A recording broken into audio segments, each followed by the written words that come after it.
Hello, and welcome to today's episode where we will be looking at this article by Richard M. Dolan called 12 Government Documents That Take UFOs Seriously.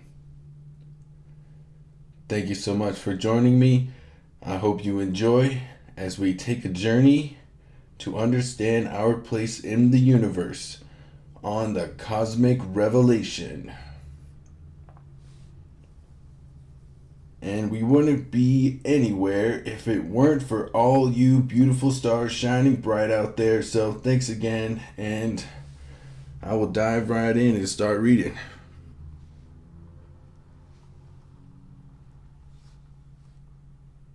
Ask people what they think about UFOs, and you're sure to get opinions ranging from all extremes and nuances. Some are so embarrassed by the topic that they simply refuse to consider any evidence whatsoever, like the Pope refusing to look through Galileo's telescope. Others claim not only to be certain that aliens are here, but to have exact insider knowledge of what it's all about. Between these extremes are endless variations. It's the same with how we approach the subject. Some people read UFO books for fun, like a mystery novel or scary story. Others are more interested in scientific evidence, such as analysis of photographs, videos, or material samples. Still, others prefer more hypothetical roads, like theories about the likelihood of life elsewhere in the universe, or how any advanced propulsion system might work. There are a host of specialized studies, too, ranging from abductions to crop circles to animal mutilations and more. Or you may focus on the believers and witnesses themselves by studying UFOs as an element of popular culture or from a psychosocial perspective. Another approach is historical. There are, after all, government UFO documents that anyone can read.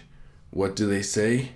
Can these documents tell us whether the government or military have ever been interested in this phenomenon? If so, why? Granted, this approach might not be the same value as subjecting a piece of flying saucer to a laboratory tests, but it would be certainly important if the government had documents showing that UFOs are truly something extraordinary and even possibly alien, especially after telling the public the opposite for years. Since belief in UFOs is near professional suicide in most respected circles, what would it mean if we discovered that within the classified world people have taken it seriously for years? It just so happens they have, and they do. For many years, it was hard to obtain declassified government documents about UFOs.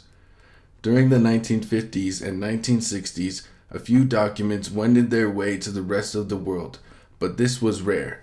Then in 1974, the U.S. government amended the Freedom of Information Act.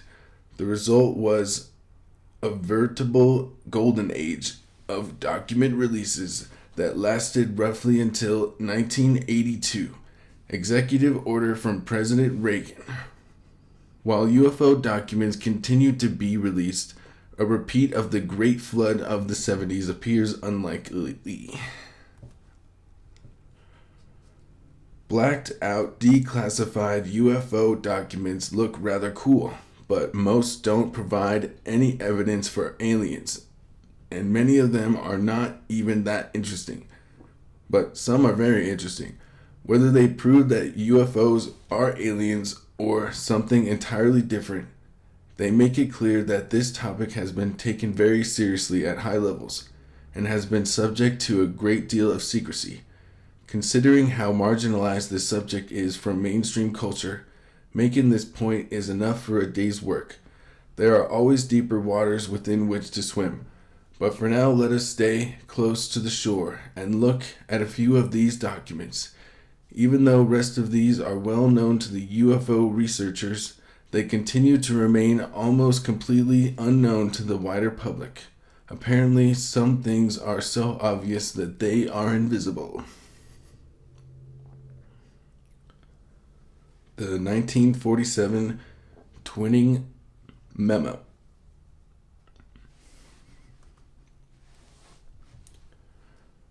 For good reason, this is one of the most important UFO documents we have. On September 23, 1947, right at the beginning of the modern UFO era, General Nathan Twining, head of the U.S. Air Materiel Command, wrote a classified letter to Air Force General George Shulgin regarding the flying discs. He said that the objects were real and not visionary or fictitious.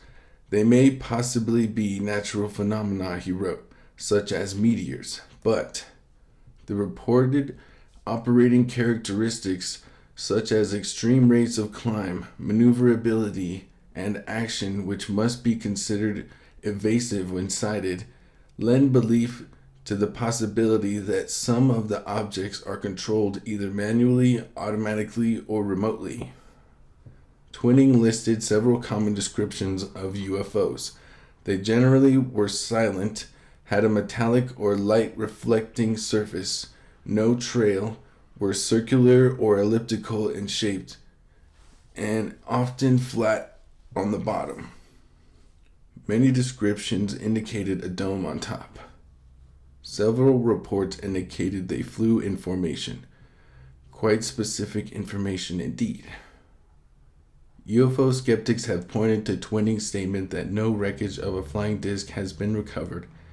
It is true that he was probably in a good position to know, but what we don't know is whether Twining would have been able to tell Shulgin about a UFO crash, if indeed such a thing happened.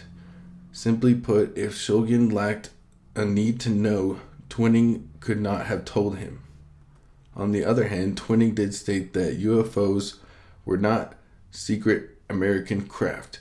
This came as a surprise to Shulgin, who expected to learn that there was nothing to the affair, that everything was under control. Was Twining hiding the fact that UFOs were classified technology? It's a fair question. With the hindsight of more than 50 years, the answer seems to be no.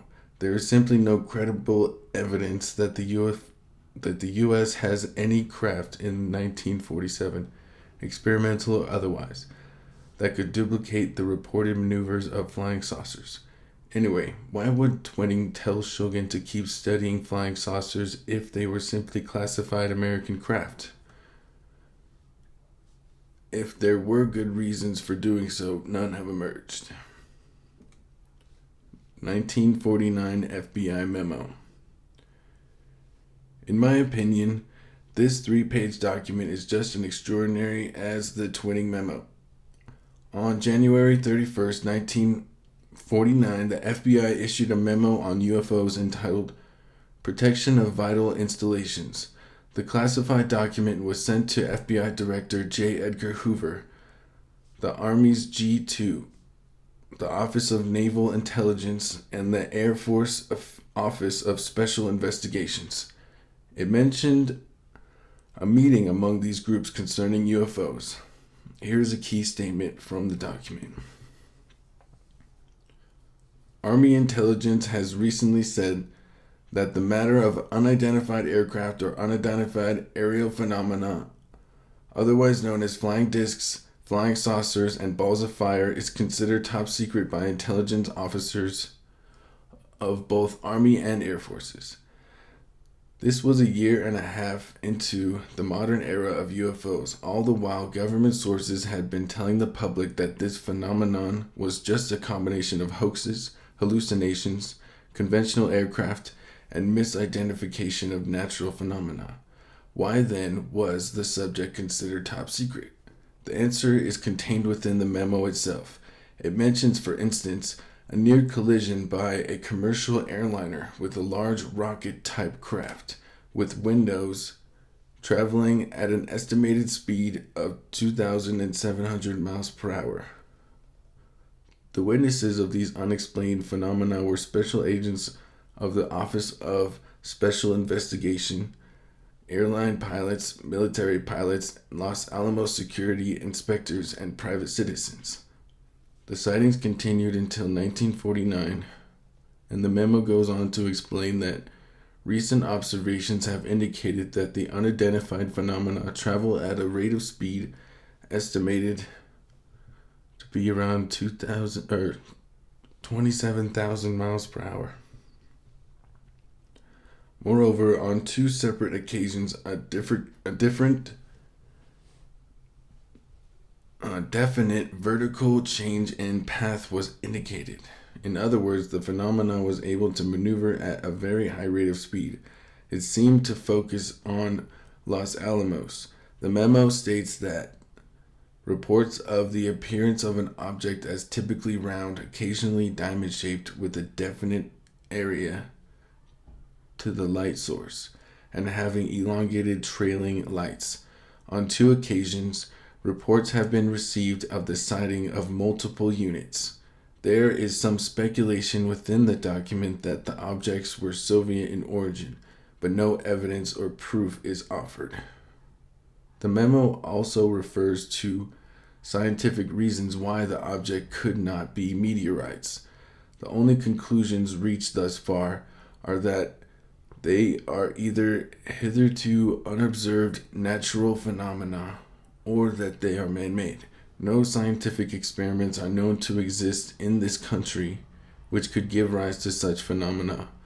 On the third page, the idea of cosmic rays was offered though without any theory or evidence to support it. Although the memo does not state the extraterrestrial hypothesis, its attempt to explain the Los Alamos phenomenon as either natural phenomenon or man-made does not supply any actual evidence. The reason why these explanations could even be offered because one tries to find a hitherto unobserved phenomena or a man-made object. Only one comes up empty. 1951, U.S. Air Force Intelligence Report.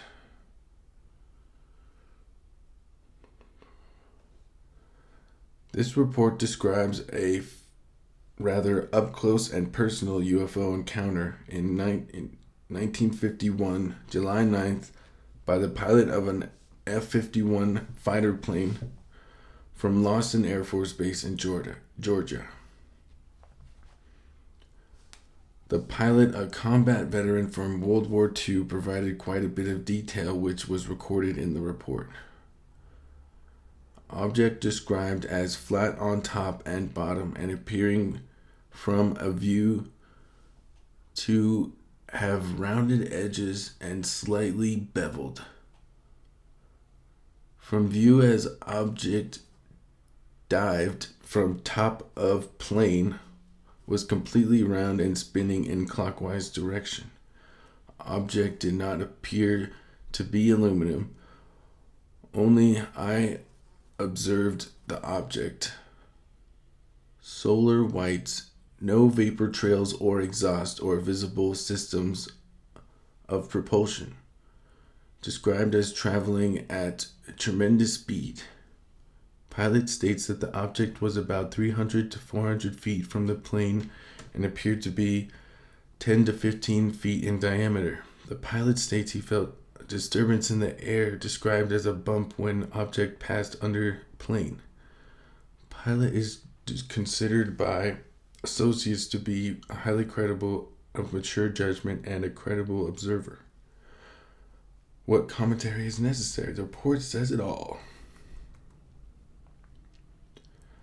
The Chadwell memo of December 2nd, 1952.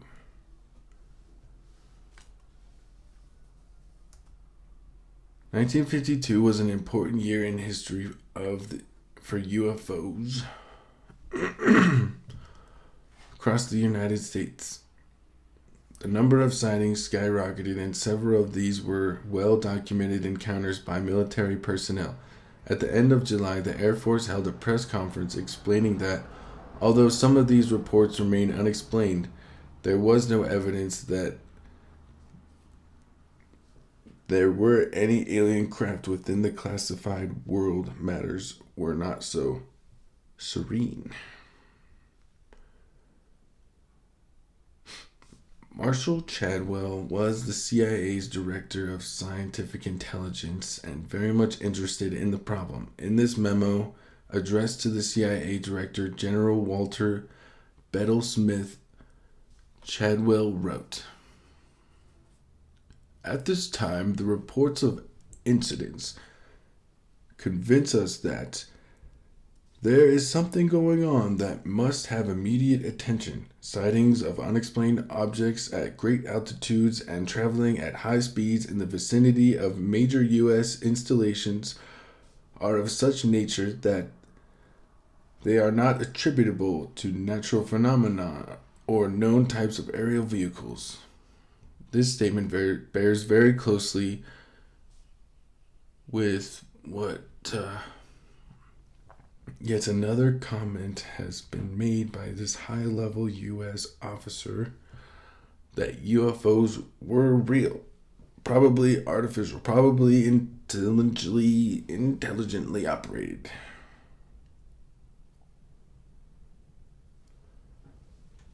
And not apparently ours. Nor was there serious consideration that these were Soviet. If not American, if not Soviet, if not natural phenomena, and if they appeared to be technological and under intelligent control, we begin to run out of viable options. Chadwell's memo makes it obvious that he understood this. Understandably, he was loath to state the obvious. 1954 Maxwell Air Force Base Emergency Report.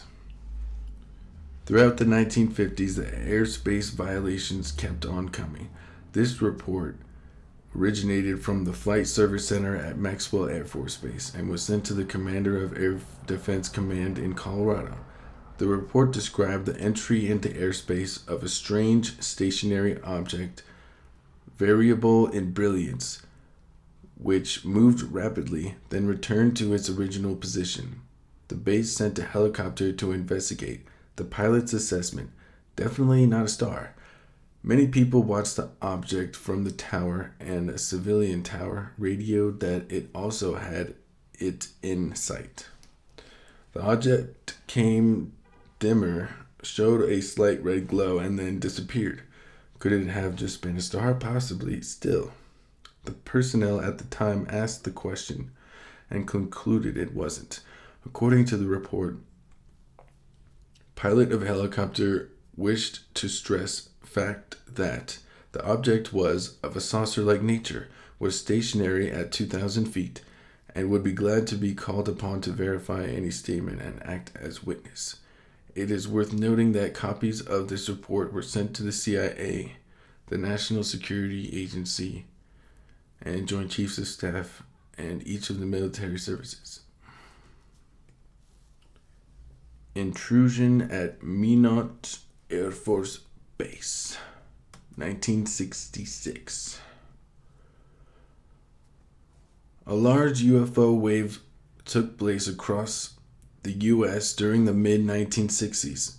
This caused a good deal of publicity, congressional interest, and eventual study of UFOs by the University of Colorado in the hopes of settling the matter once and for all. Although the Colorado Committee was supposed to have full access to classified UFO reports, in practice it received very little to go on, and instead conducted a number of ad hoc investigations of sightings as they became known. One of the many classified reports that slipped through the cracks occurred at Minot Air Force Base in North Dakota on August 24, 1966. That night, an airman radioed to the base around a multicolored light. So he saw this multicolored light very high in the sky. A team went to the location and confirmed the original unknown, then saw a second white object pass in front of clouds. The base radar tracked the object, which was as high as 100,000 feet. The object rose and descended several times. Each time it descended, an Air Force officer in charge of a missile crew found his radio transmission interrupted by static, even though he was 60 feet below the ground. The object eventually descended to ground level, 10 to 15 feet from the ground and about 10 to 15 miles south of the area. The Air Force sent a strike team to check. Apparently, they saw the object either on the ground or hovering very low, according to the official report. When the team was about 10 miles from the landing site, static disrupted radio contact with them. 5 to 8 minutes later, the glow diminished and the UFO took off. Another UFO was visibly sighted and confirmed by radar. The one that was first sighted passed beneath the second. Radar also confirmed this. The first made for altitude toward the north, and the second seemed to disappear with a glow of red. The incident lasted nearly 4 hours and was confirmed by 3 different missile sites. Maelstrom Air Force Base, 1967. Early in the morning on March 16, 1967, at Maelstrom Air Force Base in Montana, occurred one of the most extraordinary events in the history of military UFO encounters. Under the clear and dark Montana sky, an airman with the Oscar Flight Launch Control Center saw a star-like object zigzagging high above them. Soon a larger and closer light also appeared and acted in similar fashion. The airman called his NCO, and the 2 men watched the lights streak through the sky, maneuvering in impossible ways. The NCO phoned his commander, Lieutenant Robert Salas, who was below ground in the Launch Control Center. "Great," Salas says. "You just keep watching them and let me know if they get any closer." A few minutes later, the NCO called again, shouting at a red glowing UFO was hovering outside the front gate. "What do you want us to do?" asked the NCO. Salas told him to make sure the site was secure while he phoned the command post. "Sir," replied the NCO, "I have to go now. One of the guys just got injured." Before Salas could ask about the injury, the NCO was off the line. The man who was not seriously injured was evacuated by helicopter to the base. Salas woke his commander, Lieutenant Fred Melwald. As he briefed Melwald, an alarm went off in the small capsule, and both men saw a no-go light turn on for one of the missiles. Within seconds, several more missiles went down in succession. 20 miles away at the Eco Flight launch facilities, the same scenario was taking place. Flight Lieutenant Walter Figel, the deputy crew commander of the Missile Combat Crew, was at his station when one of the Minuteman missiles went into no-go status. He called the missile site and learned that the UFO had been hovering over the site. Like Salas, Figel doubted this story. But just then, 10 more ICBMs in rapid succession reported a no-go condition. Within seconds, the entire flight was down. Strike teams were dispatched to launch facilities where maintenance crews were already at work. Figel had not told the strike team about the UFO report. Upon their arrival, however, the teams reported back to him that all of the maintenance and security personnel had been watching UFOs hover over each of the sites. The missiles were down for most of the day. Neither the Air Force investigation nor the laboratory tests at Boeing's Seattle plant found any cause for the shutdown. According to the Boeing engineering chief, there was no technical explanation that could explain the event. UFOs were not part of this analysis. Wurtsmith Air Force Base, 1975. During the October and November of 1975, other extraordinary series of airspace violations took place, this time across the length of the U.S. northern border, involving several military bases from Montana to Maine. Airspace incursions also took place through much of 1976. All are unexplained to this day in any conventional sense. On the evening of October 31st, 1975, at Wurtsmith Air Force Base in Michigan, an airman saw what appeared to be running lights of a low-flying craft, possibly a helicopter, near the southern perimeter of the base, heading westerly. One light pointed down. 2 red lights were near the back. The object was either silent or very quiet. A little later, one witness saw several lights near the western edge of the base.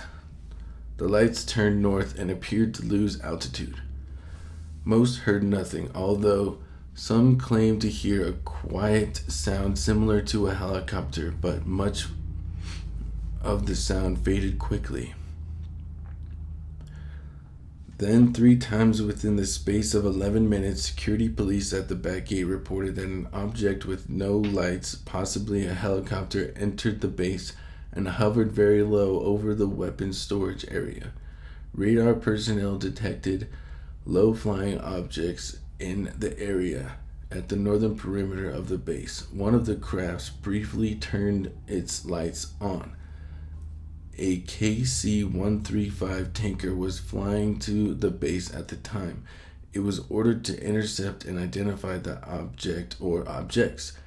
The crew tracked what at first seemed to be a single craft for about 35 minutes southwest or southeast from the base. However, they soon decided that they were seeing 2 objects, apparently communicating with each other with irregular flashing lights. Radar tracking could not last longer than 10 seconds. Every time they tried to close, the objects simply pulled away. The crew lost the objects among fishing boat lights in Saginaw Bay. So they started back. Here's how the story ends, as told by the navigator on the base historian 4 years later. On the way back, we picked the UFO up again at our 8 o'clock position. We turned away and it proceeded to follow us. Finally, we turned back in the direction of the UFO and it really took off back in the direction of the Bay Area. I know this might sound crazy, but I would estimate that the UFO sped away from us, doing approximately 1,000 knots. We continued in the direction of the bay until Rapcon called us again and said they were painting a UFO 4 or 5 miles over the coast, traveling in a westerly direction. They vectored us to the position of the UFO and we proceeded, but at point we were low fuel and were forced to return to Wurtsmith. I remember that while on final approach we saw the lights again near the weapons storage area. Following the mission, we discussed the incident, and about a week later, Captain Higginbotham was questioned by OSI and cautioned not to discuss the incident. Could this have been advanced helicopter technology? If so, it would have to have outperformed what was then the most advanced helicopter design in the world. The recently built Apache prototype, but as awesome as a machine as the Apache is, even today it cannot duplicate the reported actions of the identified intruder at Wurtsmith. And of course, this still begs the question, who was responsible for this? The amazing encounter in Tehran, 1976. On the night of September 18th, 1976, the Iranian Air Force was involved in one of the most dramatic UFO events in modern history. Not only was the case itself extraordinary, but so was the documentation. Nearly a 4-page U.S. Defense Intelligence Agency report. The strangeness began after 10:30 p.m. when the control tower at Mehrabad Airport received calls about an unknown object hovering about 1,000 feet in the northern section of Tehran. The tower supervisor observed the object with binoculars, describing it as rectangular or cylindrical. In his words, the two ends were pulsating with a whitish blue color. Around the midsection was this small red light that kept going in a circle. I was amazed. He notified the Iranian Air Force, 200 miles away at Shahrokhi Air Force Base. General Nader Yousefi ordered an F-4 Phantom to investigate. It took off at 1:30 a.m. on the morning of September 19th. According to the pilot, the object was intensely brilliant and easily visible at a distance of 70 miles. As he came within 25 nautical miles, his aircraft lost all instrumentation and communications. He broke off the intercept and headed back, at which point his aircraft regained all instrumentation. The general had already authorized a second F-4 when the second pilot reached a distance of 27 nautical miles. He obtained a substantial radar return comparable to that of a 707 tanker. At this point, the UFO began to move away from the F-4 at the same speed. It was extremely bright and gave off flashing strobe lights arranged in a rectangular pattern. The colors alternated blue, green, red, and orange, although the sequence was so fast that they were almost simultaneous. The UFO then released a bright object, estimated to be 1/2 to 1/3 the apparent size of a moon. It headed straight toward the F-4 at a very fast rate of speed. The pilot tried to fire an AIM-9 missile at it, but at that instant his weapon control panel went off and he lost all communications. Seeking to evade, he dove and turned away, but the object followed him and turned inside his own turn. It then returned to the main object for a perfect rejoin. The F-4 pilot then regained communications and weapons control. At this point, another pilot was trying to intercept another object as the object came out of the main object and rapidly descended. The F-4 crew observed this, anticipating an explosion. Instead, the object appeared to rest gently on the earth and cast a very bright light over the area of about 2 miles. The crew noted the object's position and then headed back. Before landing, they circled Mehrabad Airport several times, receiving frequent interference and losing communications. During their final approach, the F-4 crew saw a cylinder-shaped object with bright, steady lights on each end and a flasher in the middle. They inquired with the tower, which replied that there was no other known traffic in the area. The next morning, the F-4 crew was taken in a helicopter to the area where the UFO was thought to have landed. A dry lake bed, they saw nothing, but picked up a beeper signal west of the area. At the point where the return was the loudest was a small house. They landed and asked the residents if they had noticed any strange sights, and the people mentioned a loud noise and a bright light, like lightning. Although the DIA memo indicated more information would be forwarded, no follow-up military documents ever came to light. Researchers Barry Greenwood and Lawrence Fairwood stated reliable resources Our reliable sources have told us that the Iranian case was about 1.5 inches thick. Yet, obviously, absolutely no admission to having this file has come from any government agency with a possible connection to the case. Nevertheless, taped testimonies in later years by Iranian Air Force General Nader Yousefi and Mohammad Sabat revealed that General John Seckard, chief of the U.S. Air Force mission in Orion, attended a high-level briefing with Iranian authorities and the pilots. U.S. intelligence analysts found the case to be spectacular, and an evaluation of the DIA's follows. An evaluation of the DIA files states, an outstanding report. This case is a classic which meets all of the criteria necessary for a valid study of the UFO phenomena. An object was seen by multiple witnesses from different locations and viewpoints. The credibility of many of the witnesses was high. Air Force General, qualified air crews, and experienced radar operators. Visual sightings were confirmed by radar, and similar electromagnetic effects were reported by 3 separate aircraft. There were physiological effects on some crew members, and an inordinate amount of maneuverability was displayed by the UFO.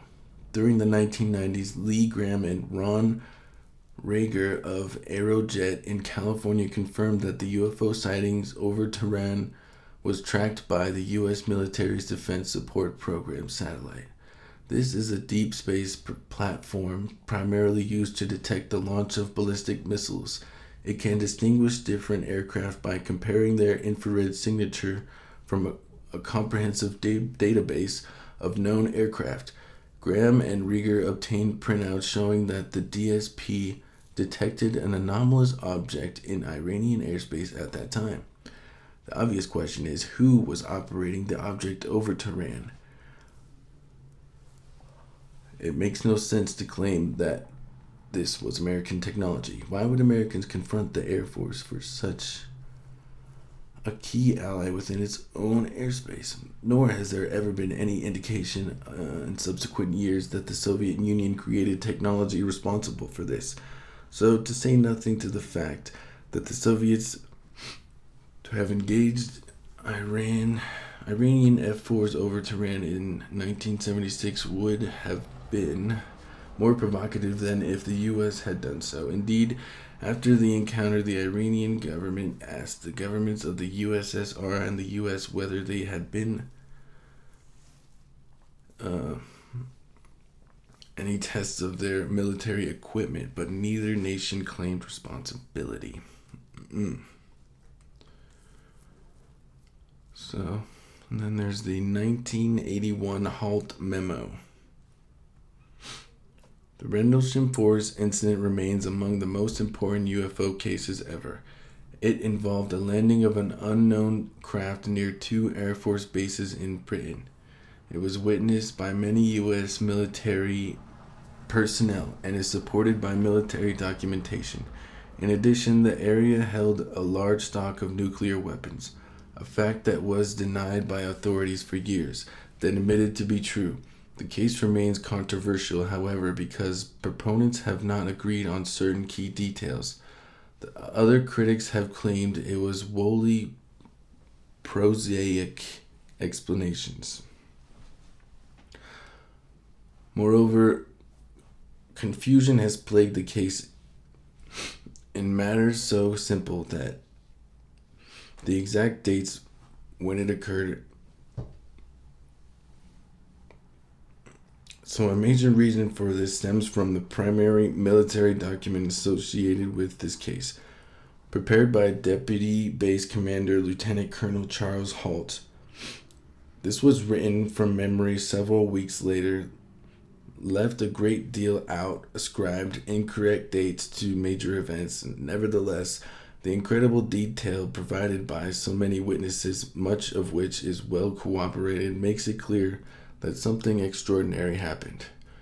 Early in the morning of December 26, 1980, two U.S. Air Force Security Police patrolmen saw unusual lights outside the back gate at Britain's RAF Woodbridge.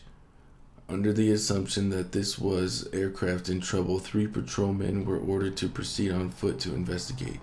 According to the report by HALT, they reported seeing a glowing triangular object in the forest about 9 feet long and 6 feet high, emitting a powerful white light. It had a pulsating red light on top of it with a bank of blue lights underneath. The object was either hovering or standing on short legs. As the patrol approached, the strange object maneuvered slowly through the trees to a nearby farm, causing disturbance among the animals. It then quickly disappeared into the sky. About an hour later, the object was sighted in the sky. The following day, investigators saw 3 ground traces indicating possible landing leg depressions. Later that night, Halt and other men personally witnessed a red sun-like light moving and pulsing. Here is his description. At one point, it appeared to throw off glowing particles and then broke into 5 separate white objects and then disappeared. Immediately thereafter, 3 star-like objects were noticed in the sky, 2 objects to the north and 1 to the south, all of which were about 10 degrees off the horizon. The objects moved rapidly in sharp angular movements and displayed red and green blue lights. The object to the south was visible for 2 to 3 hours and beamed down a stream of light from time to time. There also exists 18 minutes of an extraordinary audio tape. While Halt and his team investigated during the second night, in addition, the main airmen involved have all been interviewed, and in essentials, their stories hold together. One important fact that has surfaced is that the object hovered above Halt and his men. One hovered motionless and began to shine laser-like beams of light down all over the forest and RAF Woodbridge. In Halt's words, it sort of danced about in the sky and it sent down beams of light, falling different places on the base. The people in the weapons storage area and several other areas on the base also reported the lights. The beam stayed on for about 5 to 10 seconds, and just as abruptly as it came, it disappeared. Not only this, but in 1993, Halt told investigators privately that beams had penetrated the steel, earth, and concrete of hardened bunkers containing the nuclear weapons secretly stored at the base. Given the history of UFOs and their proximity to nuclear weapons, it is certainly plausible, ultimately, the beams reached the secured areas where the weapons were stored, adversely affecting the ordnance. In the words of Halt, there is much more to this event, which has received several book-length treatments as well as detailed coverage in my book, UFOs and the National Security State, The Cover-Up Exposed, 1973 to 1991. As the years go by, the stature of the Rendlesham 4's case has continued to grow, not merely as a bona fide UFO encounter, but as one of the most significant ever. The British Ministry of Defence, following its long-established policy of silence and disinformation regarding UFOs, stated curtly that the Rendlesham case was of no defense significance. U.S. Coast Guard encounter with a UFO.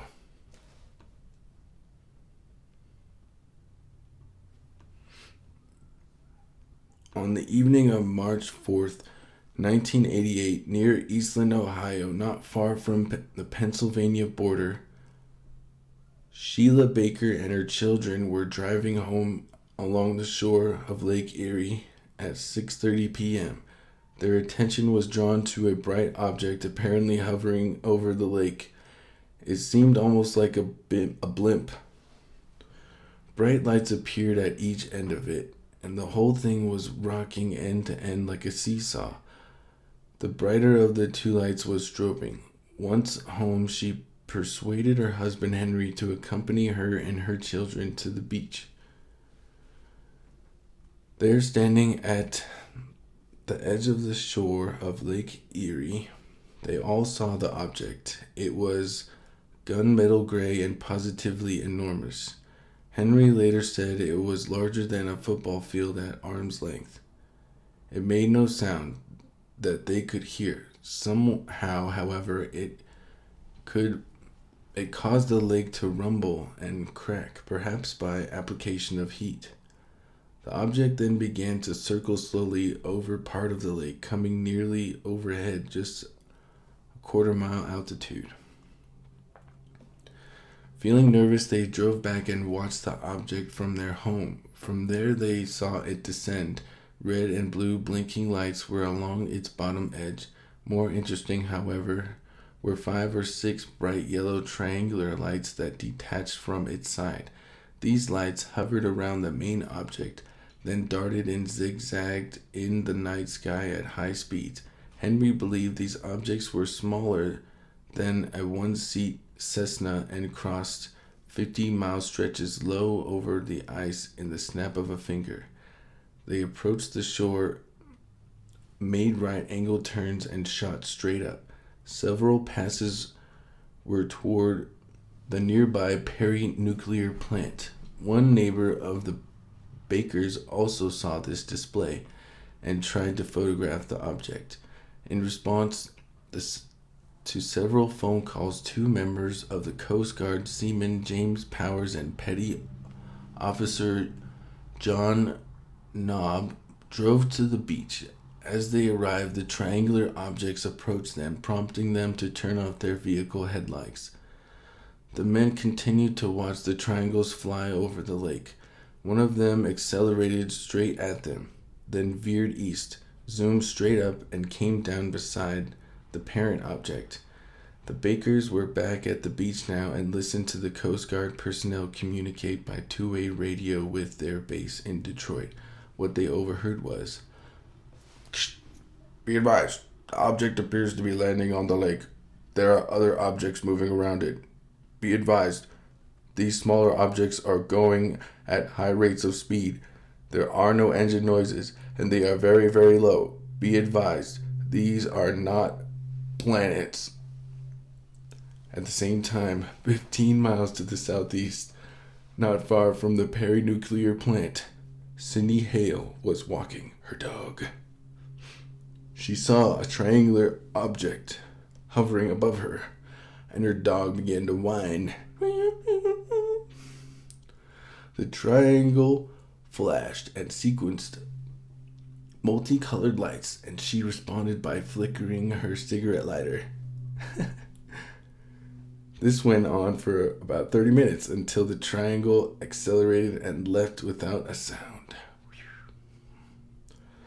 Another local resident, Tim Keck, was watching the stars through his telescope when he saw a bright triangular object. Luckily, he had his camera on him, and he received a photo of the object before it silently moved beyond the horizon, capturing about half of it before it moved fully out of frame. Because of the nature of the camera, part of the object appeared beyond the formal edge of the negative's frame. Meanwhile, back at the lake, the large ship was nearly directly on the ice. Henry Baker continued to listen to Powers and Nob tell their base, "You should be advised that the object is now shining lights all over the lake and is turning different colors." The ice made cracking noises so loud that Powers and Nob had to yell in order to be heard. Suddenly, the triangles were back, returning one by one into the large object. The ice boomed louder and louder. Then all the lights went off. The ice stopped making noise, and everything became dead silent. After another 30 minutes, the object could not be seen. The witnesses only assumed it had gone below the surface. On the morning of the 5th, unusually huge pieces of broken ice were seen where the object had been. That day, a Coast Guard representative told the Bakers that they had been instructed by the Army and NASA not to investigate the matter further, nor to take their ice cutter out to the lake to examine the ice. The matter was out of their league and out of their hands. They said all information was being forwarded to Wright-Patterson Air Force Base in the facility in Detroit. For its part, Wright-Patterson refused to confirm or deny any interest in the matter. The Coast Guard created an incident report on March 5, 1988. Describing the event in concise detail, the report stated that a large object had landed a quarter-mile east of the nuclear power plant and that it had dispersed 3 to 5 smaller flying objects that were zipping around rather quickly. These objects had red, green, white, and yellow lights on them that strobed intermittently. They also had the ability to stop and hover in mid-flight. During the night of March 5th, Sheila Baker saw that Sheila Baker saw what she thought was the same UFO hovering over the lake, only at a higher altitude the night before. The Coast Guard sent some men out who arrived too late and saw nothing. The Coast Guard then contacted the Lost National Airport in Willoughby, Ohio. The control tower operator told them that the 2 bright lights were Venus and Jupiter, which were in near alignment. The flashing lights were gases in the atmosphere. Never mind that Baker did not mention 2 bright lights, but a large object. The Coast Guard promptly wrote a follow-up report on the original encounter, laying the whole matter to rest. The entire series of the events was then debunked at the Cleveland Plain Dealer of the News and other newspapers. Whatever the cause of the March 5th sighting, to attribute the events of March 4th to Venus and Jupiter goes well beyond the boundaries of credibility. MUFON, to its credit, continued to investigate the sighting, even placing a classified ad in the newspaper looking for witnesses. The tact worked. Others did come forward, including Cindy Hale, Tim Keck, and others. All of these people described UFO activity from the night between 10 and 10:30 p.m., and all described triangles. Bruce Maccabi analyzed Keck's photograph, determining that it was a legitimate image of an unexplained object. Years later, Sheila and Henry Baker remained adamant about what they saw. UFOs over Belgium, 1989 through 1990.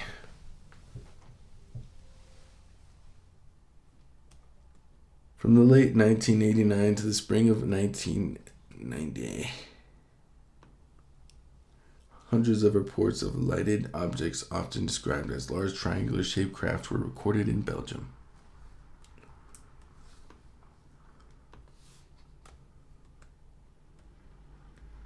Ooh, if you want to read that last one, you might have to look the document up yourself. I think I'm going to leave it right there. I'm going to put the document in the description below. So thank you so much for listening, and I appreciate you so much. Thank you for joining the Cosmic Revelation.